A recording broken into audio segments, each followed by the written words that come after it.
What is going on, everybody? My name is Dan and welcome to episode number 2 of this series that I'm doing. Now, things that I want to talk today is basically about an old school player, a person that actually I respect, a person that I look up to, and I believe that I just want to dedicate this video just for that person, and that person name is Jeremy Louis, better known as Boberham. Now, why Boberham is a person that I want to talk about today?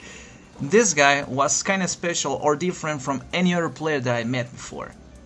I'm actually playing with Sage Milnar to kind of remind me a lot about him. He was probably the first troll, the first real troll that I have seen over the internet. He never took things way too serious. He never took his losses serious either. But when it comes about winning, Boberham made it like in a way nobody will do. Like, he was the first one figuring out that you could grab Ultimate Team Jutsus, that you could combo Ultimate Team Jutsus. And I remember the first time he did that, it was the first time that I've seen him doing that, it was in a stream. I don't remember whose stream was, but I remember that he basically humiliated the other player by doing that.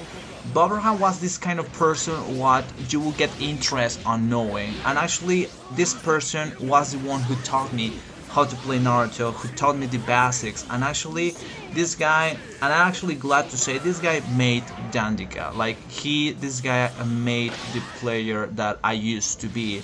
I don't want to sound cocky or anything, but I was recognized as one of the best during Storm 2 and Storm Generations, and beginning of Storm 3 I decided to stop, and actually when I came back on after the patch things got a little bit different, but that's not the topic. But anyway, Boberham was this person what actually will troll the community without them knowing. One of the master moves that he did, and I remember it a lot, he made another account either in this website called Arashi Boards, and he made an alternative account as well on PlayStation Network.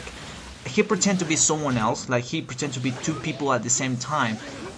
This other person, his name was supposedly Tower World, wasn't really like the best player ever. He was just a little bit above average, but not really surprising or not really like what will catch your attention or something that you will expect to win a tournament.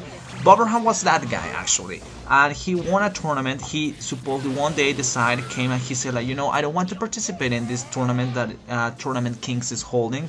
Back in the time, Tournament Kings was the host of the best Naruto tournaments for Storm 2, and Boberham came, brought that notice, and everybody was so happy because the undefeatable champion wasn't going to participate, and everybody got a chance now, or at least there will be another champion. And surprise, surprise, Tower World was the one who took the cake.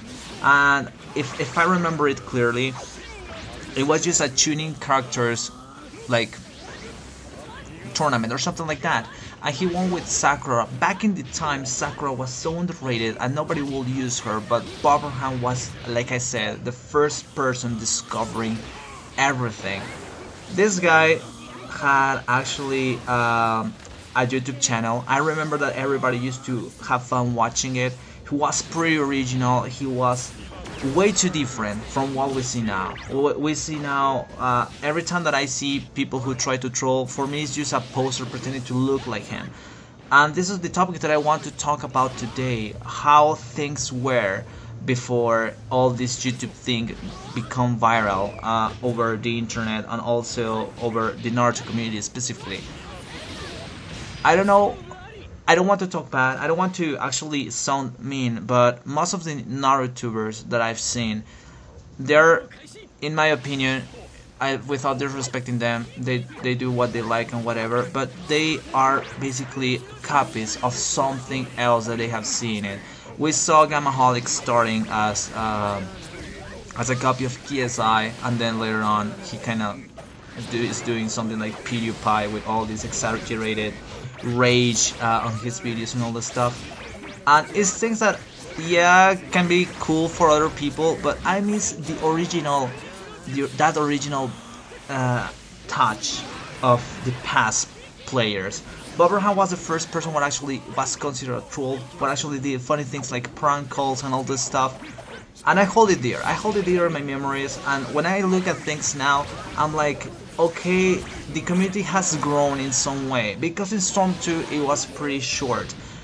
In a way that is more casual for casual players, I've seen that it's been growing. But what about the competitive? What about all this magic about getting better just for your own sake, just to prove that you're better than others? People normally or now just want to be the best, to be known by others, and that's something that I don't really find it attractive. Like, why would you like to be the best just so you can get the recognition of others? First of all, you need to be the best. I want really to defeat people back in the days, in Generations and in Storm 2, because I didn't feel comfortable with myself.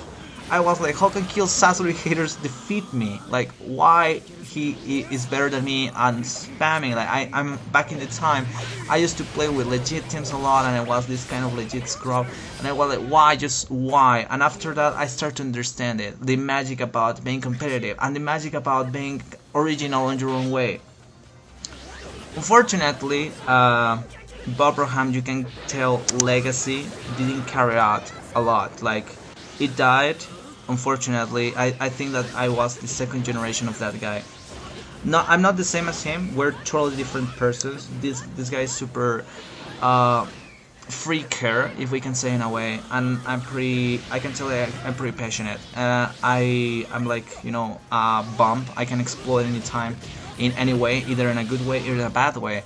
Bob Abraham was always had this calm and always tried to make things look like on his way, like, if he always tried to make you look like a loser, no matter what, not in an aggressive way.